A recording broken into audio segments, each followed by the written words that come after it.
The concept of institutional economics is an approach in economics that emphasizes the role of institutions and organizations in shaping economic behavior and economic policy. Thorstein Veblen and Institutional Theory.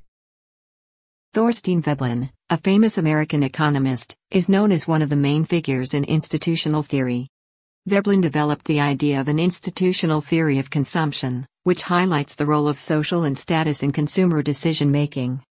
The theory shows that consumer actions are often influenced by trends and social norms that exist in so. Max Weber and Bureaucracy.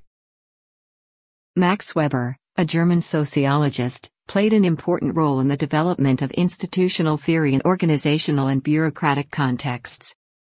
Weber's concept of bureaucracy emphasizes rules, hierarchy, and rationality in organizations.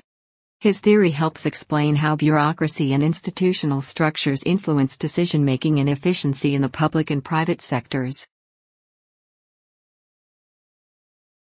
Irving Fisher and Quantity Theory of Money.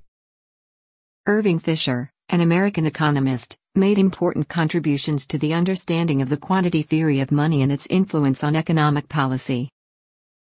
Fisher viewed financial institutions, especially central banks, as key players in controlling the money supply and inflation.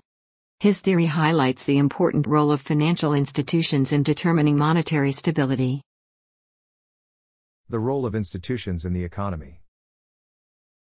Institutionalism highlights that institutions, such as laws, norms, organizations, and rules, have a significant impact on economic behavior and economic performance. This theory suggests that institutions can create incentives that influence how individuals and organizations behave, and that institutional changes can produce changes in patterns of economic behavior.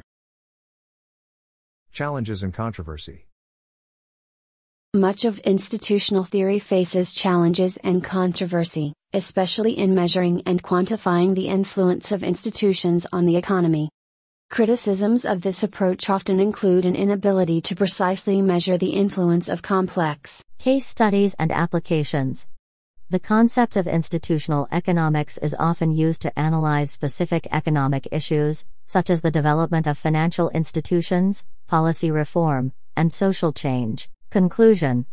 The concept of institutional economics, developed by thinkers such as Veblen, Weber, and Fisher, provides important insights into the role of institutions in shaping economic behavior and economic policy.